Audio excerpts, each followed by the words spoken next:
Good afternoon, everybody. Apologize for my tardiness today. Thanks for being here. Another packed room. It's good to see.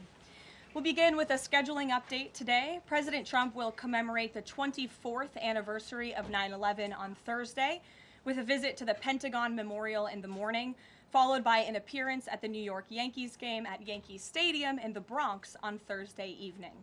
Next week, as you all know, the President and the First Lady will depart for their historic state visit to the United Kingdom on Tuesday, and they return to Washington on Thursday. Today, I would like to address the tragedy that has not received nearly enough media attention, the brutal murder of Iryna Zarutska. Here are the facts that many outlets have shamefully and intentionally failed to report until President Trump drew attention to it. On August 22nd, Iryna Zarutska was stabbed to death on the rail system in Charlotte, North Carolina by a savage career criminal. This is a public transportation system that many in the area use every single day to go to school and work. Iryna was on the train that night traveling home from her job at a pizzeria, still in uniform from her shift. This beautiful, innocent 23-year-old young woman was a Ukrainian refugee who had recently fled her country for a chance at a safer life and a promising new beginning here in the United States of America. But tragically, a public transportation system in a major American city was more dangerous than the active war zone that she left. The President and the entire White House are praying for her family and friends during this unimaginably difficult time. But while we extend our thoughts and prayers, we must also seek justice for this crime and call attention to this heinous incident. Surveillance video of the killing was finally released to the public this past Friday. It shows the alleged killer, Decarlos Brown Jr., pull out a knife, get up from his seat behind Iryna, and prepare to thrust a blade into her neck before the released footage gets cut. This is pure evil on full display. The most enraging and unacceptable part of this story is that her death was entirely preventable. Decarlos Brown never should have been on that train that night. In fact, he should have been behind bars. Decarlos Brown has been charged with crimes no fewer than 14 times, dating back to 2011, including for armed robbery, felony larceny, breaking and entering, and shoplifting. Brown had previously served 5 years in prison for a robbery with a deadly weapon charge, and he had also forfeited bonds 3 different times, twice in 2014 and once in 2023. Despite all of this past documented criminal history, when Brown was arrested yet again in January of this past year, a Democrat judge, who I will add was a strong supporter of former Vice President Kamala Harris, released this insane criminal once again without requiring him to pay any bail. He simply had to sign a written promise to return for his court hearing. Think about how crazy it is to ask a career criminal, someone who by definition repeatedly breaks the law, to just sign a written promise and come back again another day. This is madness. This monster should have been locked up, and Iryna should still be alive. But Democrat politicians, liberal judges, and weak prosecutors would rather virtue signal than lock up criminals and protect their communities. And perhaps most shamefully of all, the majority of the media, many outlets in this room, decided that her murder was not worth reporting on originally because it does not fit a preferred narrative. Many of the journalists in this room spilled plenty of ink trying to smear Daniel Penny for defending a subway car from a deranged lunatic in New York City, but none of those same reporters lift a finger to write stories about an actual murderer. Here is the truth that every American must know. Too many innocent people across the country continue to pay the price of the failed experiment known as cashless bail that has been championed by the Democrat Party for years. All the way back in 2020, North Carolina's then Democrat Governor Roy Cooper established a so-called task force for racial equity and criminal justice. Sounds nice, but it's not. That task force was co-authored by then Attorney General and current Democrat Governor Josh Stein. It recommended, quote, reimagining public safety to, quote, promote diversion and other alternatives to arrest. It also advised to de-emphasize some felony crimes, prioritize, quote, restorative justice, and eliminate cash bail. Democrats in North Carolina and nationwide are consumed with pushing a woke, soft-on-crime agenda, no matter how many innocent Americans suffer as a result. Instead of aggressively prosecuting and locking up violent criminals, the Democrat-backed cashless bail approach lets these criminals roam free in our country to offend again and again. These reckless policies have turned too many of American cities into hunting grounds for career criminals who mock our justice system, drain law enforcement resources, and wreak havoc on law-abiding citizens. Enough is enough, and that is why President Trump is doing everything in his power by taking action to undo these absurd policies. The president recently signed a powerful executive order directing the AG to submit a list of states and local jurisdictions with cashless bail policies, so that the Trump administration may identify federal funds that are being provided to these states and can potentially be suspended or terminated. President Trump firmly believes that to maintain order in public safety, we must incarcerate individuals whose pending criminal charges or criminal history demonstrate a clear, ongoing risk to civil society. This is a common sense and sensible approach that the vast majority of Americans agree with, and it's time for the Democrat Party to get on board with what is right. When these criminals are caught, they must be prosecuted to the fullest extent of the law and be sent to prison, where they can no longer terrorize our streets. This is the mandate the American people delivered to President Trump, and it's a mandate he intends to fulfill. Staying on the topic of public safety, new preliminary data released today by Customs and Border Protection in August shows that President Trump has delivered the most secure border in American history. For the fourth straight month, 0 illegal aliens were released into the United States by CBP. Nationwide encounters are down 93% below the peak of the Biden administration. Border Patrol apprehensions on the southwest border in the entire month of August were less than what was apprehended in 4 days in August 2024 under the Biden administration. President Trump has ended disastrous Biden illegal alien invasion, and he sealed our border in record time, keeping this central promise he made to the American public. With that, I will take your questions. Here in our new media seat today, we have Michael Schellenberger, who is the founder of Public News with nearly 2 million readers and subscribers. Michael, thank you for being here today. Thank you. And why don't you kick us off? Sure. Thank you for making space for new media. Nice to meet all of you. It's great to be here. I want to see if you could give some insight into whether the president is considering additional measures against Europe and Brazil, not just for censorship, but also for preventing political candidates from actually competing in elections. We've now seen in Romania, France, and now Germany with Joachim Paul, efforts to basically just prevent candidates from being able to compete in elections. The president has shown some concern around President Bolsonaro, who's being prevented from running. All of this is coming in the context of increased censorship of online platforms, of American platforms, and efforts to censor Americans. I'm personally being investigated under criminal investigation with my Brazilian colleagues for publishing the Twitter Files Brazil. We're very grateful that the president has imposed Magnitsky sanctions on the judge. Is the president considering additional actions, given that it appears that they're going to end up with a conviction against President Bolsonaro, preventing him from running? Is he considering doing anything about this crackdown in Europe? I mean, it's shocking to see Joachim Paul, this mayoral candidate in Germany, the criminal indictment against him cites him, quote, saying that he loves the Lord of the Rings as reason why he's an extremist and shouldn't be able to run. So I just wonder if you could speak to that. And again, I'm grateful to be here. Nice to meet you all. And I'm grateful for what the Trump administration has done to push for free speech abroad. Well, thanks for being here, Michael. We appreciate it. Freedom of speech is arguably the most important issue of our time. It is enshrined in our Constitution, and the president believes in it strongly. He himself faced censorship in his road back to this beautiful Oval Office here in Washington, D.C., so he takes this very seriously, as does, I know, the Vice President of the United States and the entire Trump administration, which is why we have taken significant action with regards to Brazil in the form of both sanctions and also leveraging the use of tariffs to ensure that countries around the world are not punishing their citizens in this way. And at the same time, the president is,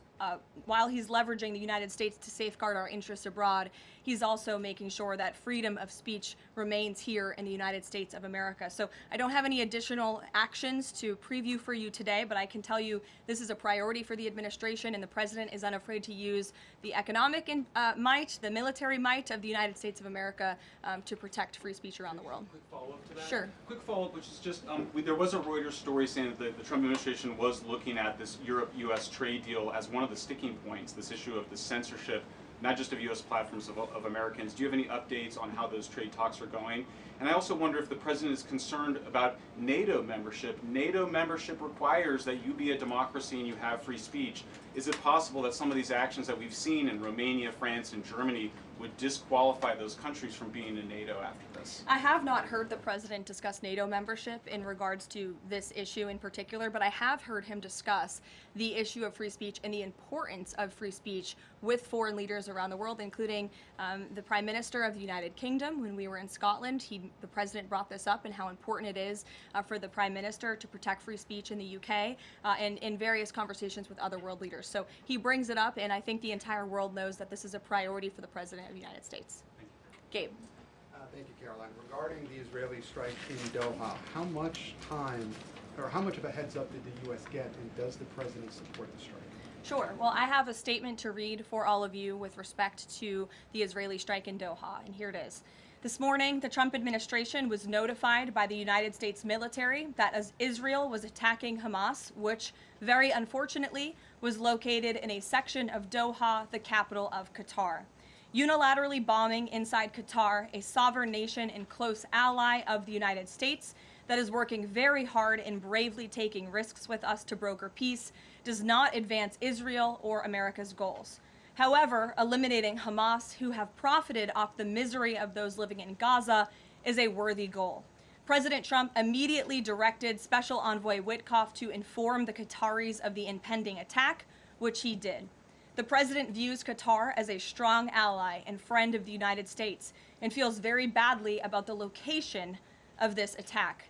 President Trump wants all of the hostages in Gaza and the bodies of the dead released, and this war to end now. President Trump also spoke to Prime Minister Netanyahu after the attack. The Prime Minister told President Trump that he wants to make peace, and quickly. President Trump believes this unfortunate incident could serve as an opportunity for peace. The president also spoke to the Emir and Prime Minister of Qatar and thanked them for their support and friendship to our country. He assured them that such a thing will not happen again on their soil. And to be clear, the president disagrees with the location of the strike and that he passed that along to Prime Minister Netanyahu. The president just confirmed that in the statement that I just read to you, which I spoke with him about before coming out here. Thank you, Caroline. Jackie. Thank you, Caroline. So is the president upset with Netanyahu now? The president made his thoughts and concerns about this very clear, and he spoke again both to Prime Minister Netanyahu and also the Emir and the Prime Minister of Qatar after this attack. And the president has always made it very clear that he wants peace in the Middle East, just like he sought that and accomplished that in his first term. He expects all of our allies and friends in the region, that includes both Qatar and Israel, to seek peace as well. And he wants to see that happen, and he's working with all of our allies in the region to get that done. Are there any consequences, so to speak, for Netanyahu doing this, as it sounds, against the president's wishes, or at least his belief that it was appropriate? Is there going to be any directive from the president to Netanyahu in terms of what's allowed in the future? And also, is there any concern this could jeopardize the Abraham Accords? Look, that's a decision only the president can make. With respect to your first question, to answer your second question, as you heard from the president, he said he believes that this can serve as an opportunity for peace, and he's still actively and aggressively pursuing it with all of our allies and partners in the region. Jennifer? Just to follow up on that, Caroline, are you able to say how often the president spoke to the Prime Minister of Israel before this? Because that's one question. And then what did he mean on Sunday when he posted, "I've given my last warning to Hamas," etc.? He wasn't talking about this strike on Doha? No, he was not. As I told you, the Trump administration was notified by the United States military that Israel was attacking Hamas, and the president spoke to the Prime Minister after the attack, as well as, again, the Emir and the Prime Minister of Qatar.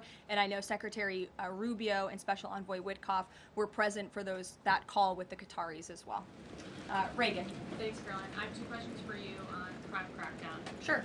Democrats have tried to argue that red states have higher crime rates while overlooking problems of high crime in blue cities. I'm wondering if the president would consider working with red state governors to fix high crime in blue cities like in Memphis, Tennessee.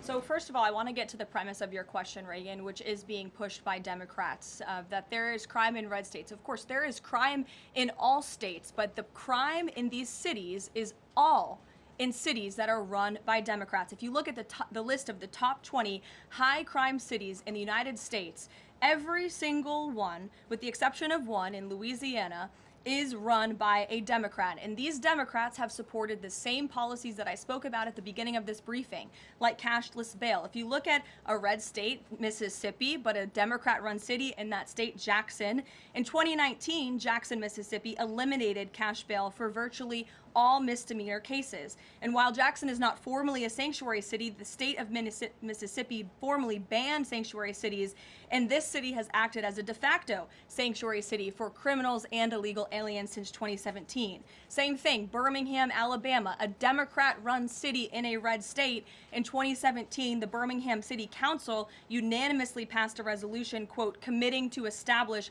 sanctuary policies. So if you actually look at the facts from these Democrat-run cities, these are cities that are run by Democrats and by by members of the Democrat Party. These are blue cities, and they have all supported these disastrous policies which allow repeated career criminals back onto the streets to further commit acts of violence. And so to answer your question, yes, the president wants to work with anyone across this country who wants to end these horrible policies and to bring law and order to our streets. And I think that is proven by his tremendous cooperation with the mayor of Washington, D.C. and our nation's capital.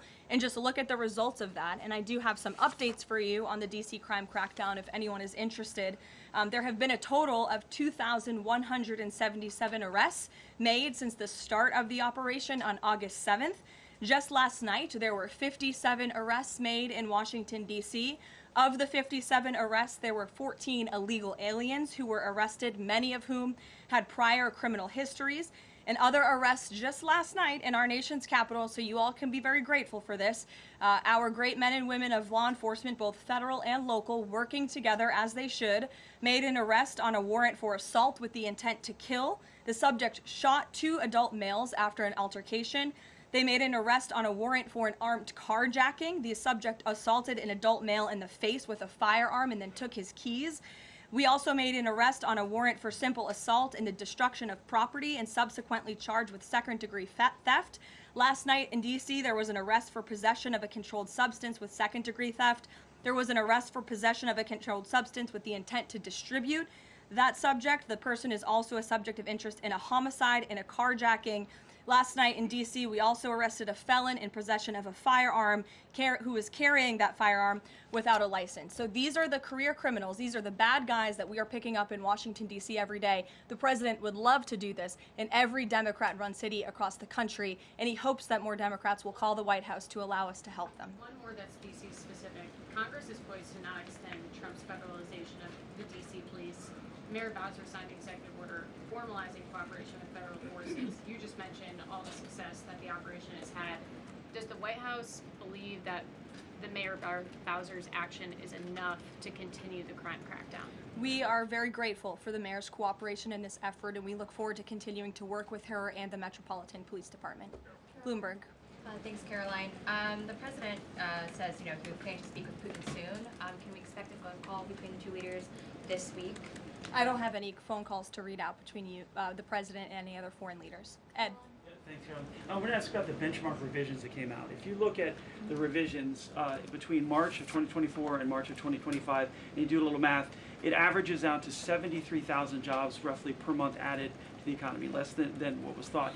When can we expect the Trump administration, now that their policies are rolling out, for that increase, that average to increase? Well, let me just say something about the revisions that came out this morning. And this was one of the biggest revisions in absolute terms in decades. In the benchmark year, March 2024 to 2025, shows that the job growth was vastly weaker during the Biden administration than ever previously reported. Between this revision and last year's, job growth was actually overstated by approximately 2 million jobs. And the Biden administration stood up here and vouched for that data and told you that data was real. And when President President Trump calls into question the veracity of that data, like he did before he took the oath of office and even now as President of the United States, he was ridiculed for that. And turns out this revision proves two things. Number one, the president was right, and this is why we need new leadership at the Fed. And this makes it very clear that President Trump inherited a much worse economy by the Biden administration than ever reported. And it also proves that the Federal Reserve is holding our monetary policy far too restrictive. Interest rates are too high. The Fed needs to cut the rates because of the mess that we inherited from the Biden administration. Time frame. The president has said a year. Secretary Besson said maybe the fourth quarter.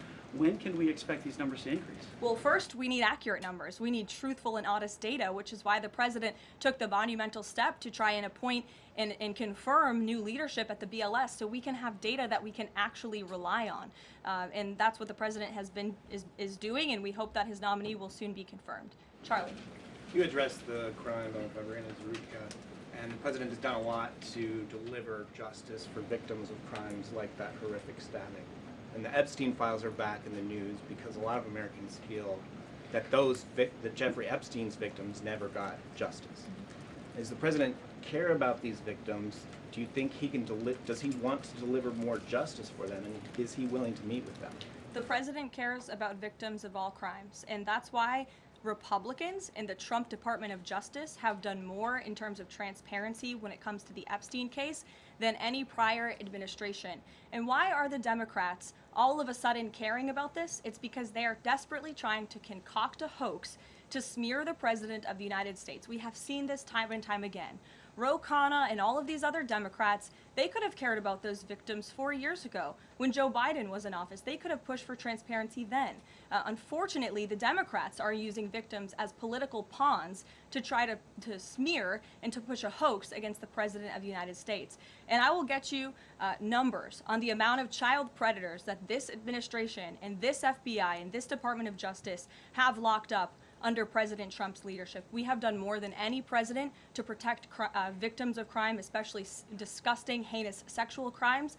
And that includes the deportation of illegal aliens who are perpetrating these crimes against innocent victims in our country right now today. And that remains a top priority for this administration. Does the president, will he meet with the victims? On the Doha strikes, did the president speak with Netanyahu before they were carried out? Did he urge him to not go through with it, or did they only speak afterwards? Again, I read you a statement. The Trump administration was notified by the United States military that Israel was attacking Hamas. The president directed his special envoy Witkoff to immediately call the Qataris. And after the attack, he spoke to Prime Minister Netanyahu. One more. Behind you. Thank you. Go ahead.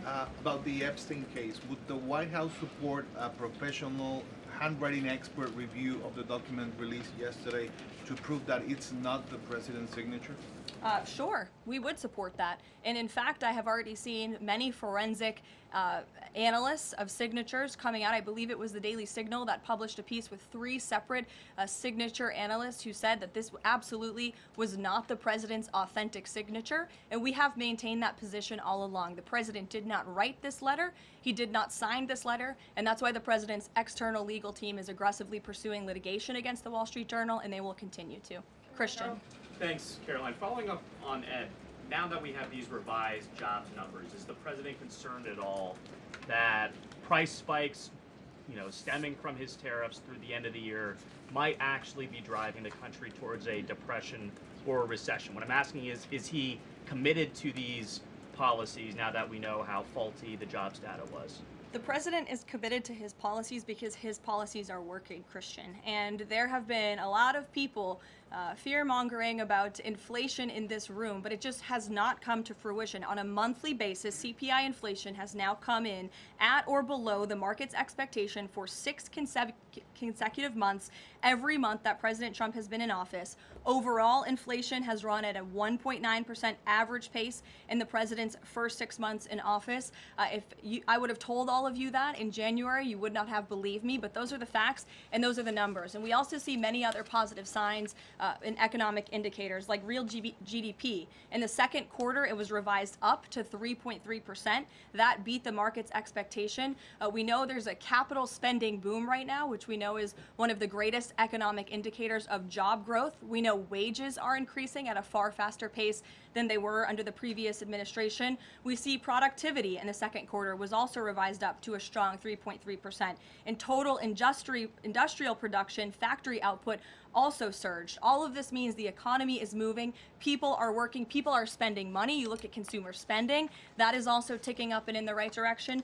And a large part, it's because of the incredible work the president has done in terms of energy and unlocking our energy dominance in this country. Again, these jobs, the numbers from the BLS today prove that the economy was an absolute mess, and we are working every single day to fix it, and all of those indicators I just read for you are positive sign of what is to come. Just one more quickly on Sure, trade. Danny.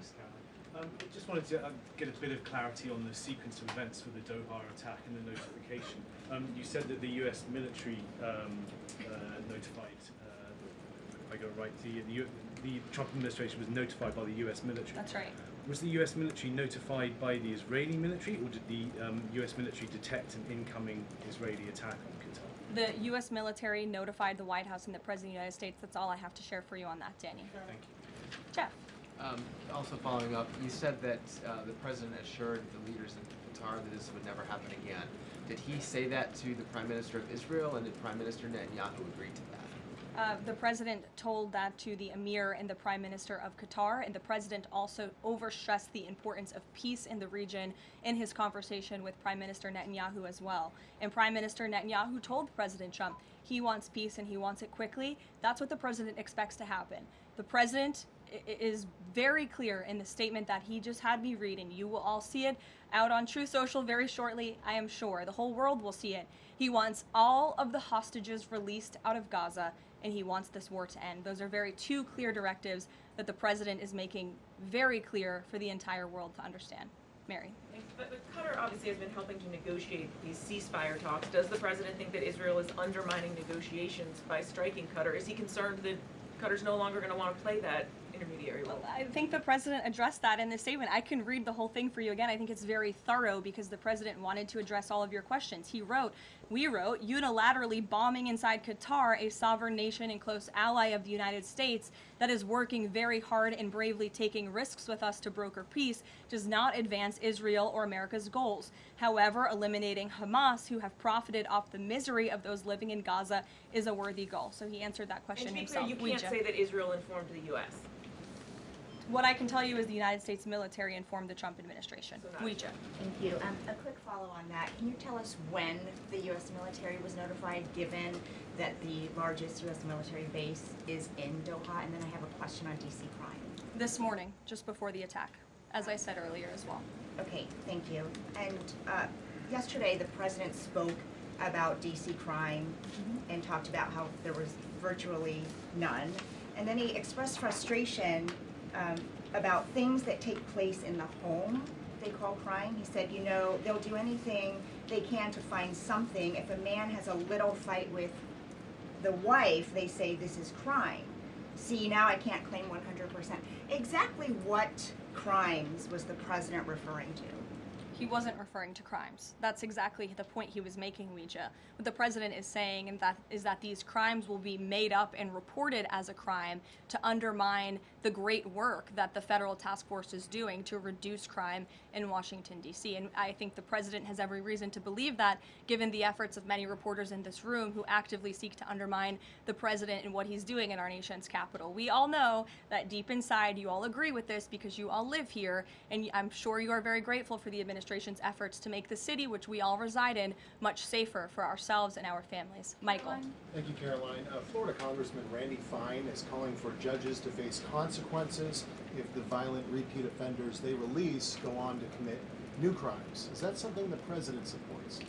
It's not something I've heard the president discuss. You can ask him yourself next time you have the opportunity to. How's that? Caroline, one more question. On Thursday, President Trump will head to the Pentagon and also to New York City in honor of the 24th anniversary of 9/11.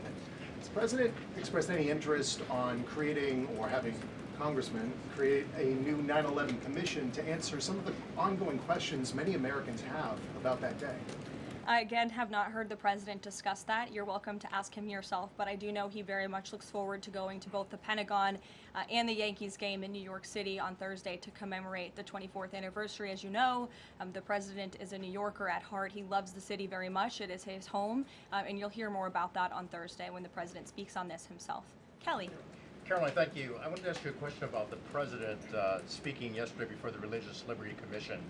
As you know, he's created the White House Faith Office, the Task Force on Anti-Christian Bias, and yesterday he talked about the importance of the Bible in America and the importance of prayer in America. Some people have criticized him for that in stating that he's espousing Christian nationalism. Yet the president has called on the American people to band together in praying for this nation for people of all faiths. How important is that to the Trump administration, and are there guidelines for implementing that?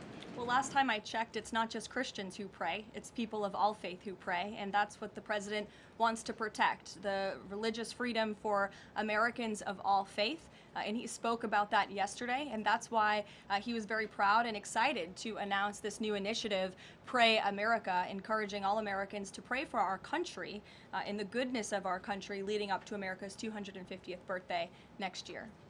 Why don't we take some from the sides? Elizabeth, go ahead. Thank you, Caroline. I have two questions. Sure. First, on prayer again. Is the Trump administration looking for the forthcoming prayer guidelines to challenge existing court precedent on the right to pray in public schools? Well, the president spoke about that yesterday, and some of the changes we are making to ensure that the religious liberties of America's students and our youth are respected in public schools. In fact, he had a young student and invited him on stage to share his story about how when this young boy spoke about biological and biblical truth in his classroom, he faced consequences for that, and how Americans of faith should not be facing consequences for expressing their religious freedom and their religious views. Not in any public school in America should that be happening. You heard the president talk about that yesterday. Sure. Caroline, thank you so much. Regarding Israel attacking Doha, beside the phone call, what was President Trump's involvement in the attack, if any? Look, I don't have anything more to read out for you on this other than the very lengthy and thorough statement that I have shared repeatedly now. Sure. Go ahead. Thank you. After the Supreme Court ruling yesterday on the ICE raids in Los Angeles, some, particularly non-white U.S. citizens, are saying that they're going to begin carrying their U.S. passports with them at all times. What is the White House's response to Americans who are concerned about being swept up, as others have been already, in these enforcement actions? They should not be concerned, because this administration is focused on the detention and deportation of illegal alien criminals who broke our nation's immigration laws. And the Supreme Court upheld the Trump administration's right to stop individuals in Los Angeles to briefly question them regarding their legal status, because the law allows this, and this has been the practice of the federal government for decades. And the Immigration and Nationality Act states that immigration officers can briefly stop an individual to question them about their immigration status if the officer has reasonable suspicion that the individual is illegally present in the United States. And reasonable suspicion is not just based on race, it's based on a totality of the circumstances to review. And I will tell you, I spoke to our border czar about this morning. When ICE goes out to conduct a targeted operation to deport illegal criminals from our community, they are doing so with intelligence, they are doing so with law enforcement sources, they are doing so in most cases with the backing of local law enforcement who know exactly where these illegal alien criminals and drug traffickers and drug dealers are hiding in plain sight in American communities. And the men and women of ICE are doing everything they can to not only follow the law, but to enforce the law. And it's about time that has happened, because we had 4 years of an administration who completely ignored and evaded our nation's very clear immigration laws, and the Supreme Court has reaffirmed that. Sure. Thanks, Caroline. One of the other documents released by the House Oversight Committee contained a photo of Jeffrey Epstein holding an oversized check that was made out to him in the check from the president for $22,000 for a fully depreciated woman. I wondered if the president has any recollection of that, or what you guys make of that photo that was included in those documents. Did you see the signature on that check? It is not Donald Trump's signature. It is absolutely not. The president did not sign that check. But does he recognize the Jordan, woman? go Caroline, ahead. I'm, No. I'm in New York City election. Caroline. Is he Well, considering? I'll take both of you. Go ahead. So first, is the president considering offering Mayor Eric Adams a job? If so, why? And does he think Curtis Lee was a serious candidate for New York City mayor? Look, the president has made it quite clear he wants this race to move forward in New York City. He does not want a communist to be running New York City, but as for weighing in on other individual candidates, I'll leave that to the president to do himself. Caroline, and then following up on Reagan's question, many of these highest crime cities in America, they're led by black mayors, including the three that you mentioned, Jackson, Memphis, Birmingham. So given that, what's your response to criticism from the left that Trump is targeting black mayors? Isn't he just trying to protect black people? The president is trying to protect all Americans from crime, and he wants to make all of our cities in America safe. And the fact is, the most dangerous cities in America are run by Democrats, overwhelmingly. And according to the FBI crime statistics, 19 of the top 20 cities with the highest murder rate are run by Democrats. And these high crime Democrat-run cities are driving up the crime stats in otherwise safe red states. So of course he wants to address this problem. He's made that quite clear. Mike Johnson, he came out and said that the president was an FBI informant. Do you know what he meant by that, if it's not true? I can affirm that is not true. I think the speaker was referring to the fact that President Trump kicked Jeffrey Epstein out of his Mar-a-Lago property for reasons the president has already discussed. John. Oh, thank you, Caroline. First of all, as a Washington, D.C. resident with my family, I just want to thank the administration for revitalizing safety here. In the last 3 weeks, it's been stunning. Well, I want to go to Virginia. All of a sudden, out of the blue, Winsome Sears has closed the gap on Abigail Spanberger. Got 4 issues. Coerced abortions in Fairfax County without telling mom or dad, no parents, girls going in boys' bathrooms on film, right? 2 of the young fellows get suspended for complaining about it. Virginia Beach man, an innocent man,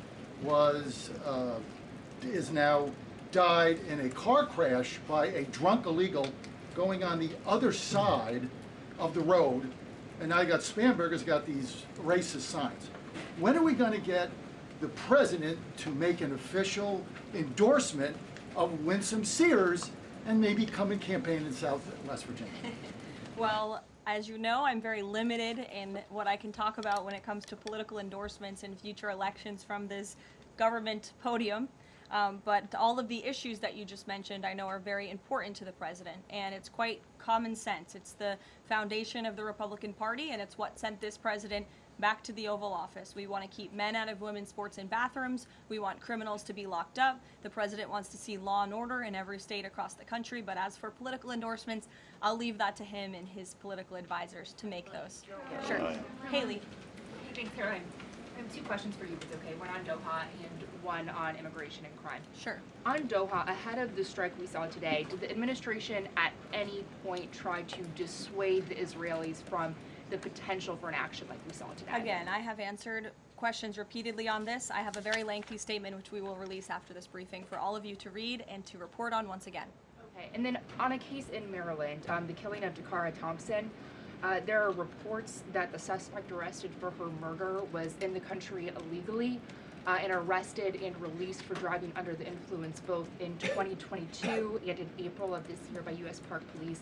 Is the administration looking into what process allowed this to take place? Yes, we absolutely are. As soon as we saw this case, we ensured that the Department of Homeland Security and the Department of Justice were on it, and I can assure you that they are. This is another heinous act of violence against someone who should have never been in our country illegally in the first place, and that's exactly why the deportation of illegal criminals from our country is a top priority for this administration, and it's something that is happening every single day, and I would encourage all of you to continue to report on the very violent illegal alien criminals that we are deporting daily from American communities across the country. We will never understand how many lives have been saved by these efforts or how many lives would have been lost if not for this president and the administration's policy to deport illegal criminal aliens. On tariffs? Thanks, Caroline. Follow up on Charlie's question. Will the president meet with the Jeffrey Epstein victims? I don't have any meetings for you to read out on that. Go ahead. Thanks, Caroline. Is the Trump administration considering a ban on transgender Americans owning guns? Is that something the president would support, even as we've seen some gun groups oppose the idea of it? I saw reporting on this. I understand there were very preliminary, low-level discussions about this at the Department of Justice, and then sometimes those discussions are reported as fact. I'm not tracking any potential actions on this front, and I'll let the president weigh in on that. It's a policy decision, and it's far too early or would be premature, inappropriate for me to weigh in on it at this point in time. Behind you. Go ahead.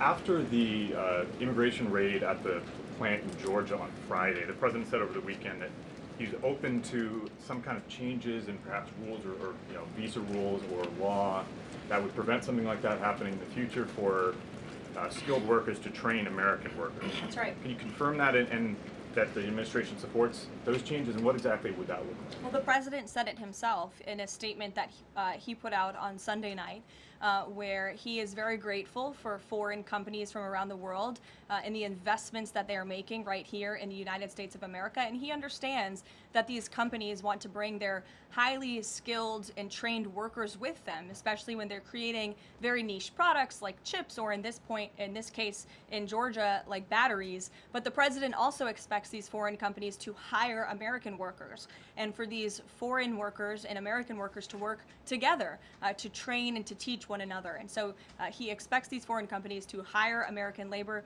We want Americans to have these jobs. Americans need these jobs, but he also understands the need for these companies to bring over their workers who already have these skills. So I think it's a very, what those changes might be? I think it's a very nuanced and responsible and sensible approach for the president to take.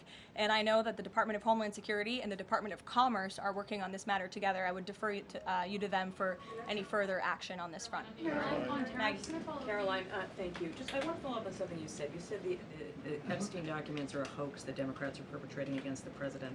You've said he didn't sign that check, that he didn't sign the birthday card that he allegedly signed. So what is the theory, since these documents came from the Epstein estate?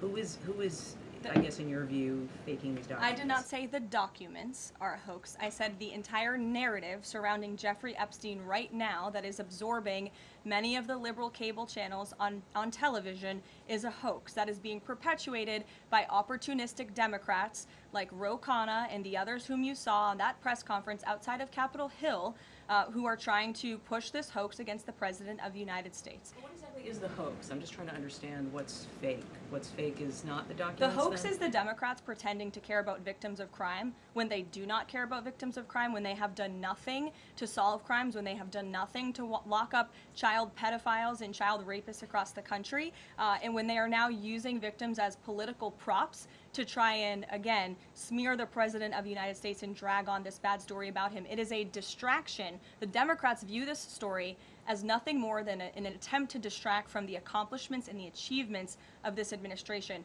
And that is what we mean when we call it a hoax. If he didn't sign these, if you said he didn't sign the birthday card, he didn't do this, he also didn't do the check, those were in documents from the estate. So what is the working theory as to why he's in them? The president has one of the most famous signatures in the world, and he has for many, many years. You know that, Maggie, you've covered him for a long time, long before he assumed this office when he was a businessman in New York. The president did not write that letter. He did not sign those documents. He maintains that position, and that position will be argued in court by his lawyers. The president is very confident he is going to win this case. Caroline, thank you. Is the president planning to meet with Eric Adams in New York, maybe at the Yankees game? And has he personally talked to him about the race? I am not tracking any meeting with Mayor Adams at this time, but if that happens, I'm sure the New York Post will be one of the first people to know about it. I'll take a couple more questions. Why don't we go to the back? Tom Dempsey with News Nation. Regarding the growing U.S. military News presence... Nation, all the way in the back. Regarding the U.S. military, the growing U.S. military presence in the Caribbean, when asked directly about possible future military action, President Trump responded, "You're going to find out." What could the U.S. public expect of that situation moving forward, and what sort of ongoing threat does Trendeo Agra present? I think it would be very unwise of me to preview what the president meant from this podium. But I think what the heart of what the president was saying, I know what the heart of what the president was saying and this administration believes, is that the regime in Venezuela is illegitimate. And it is unacceptable to this president and this administration to traffic illegal, deadly drugs into the United States of America. And that's why the president and the administration took very strong action against a boat and 11 narco-terrorists in international waters, as you all saw. I think that sends a very strong message to drug traffickers around the world. The president will not tolerate it, and the amount of drugs on that boat represents the lives of thousands of Americans that could have been killed by that deadly poison, and we're not going to allow that deadly poison to come into our country. The president will be signing a proclamation in the Oval Office later this afternoon, and we will see you all later. Thank you. Thank you.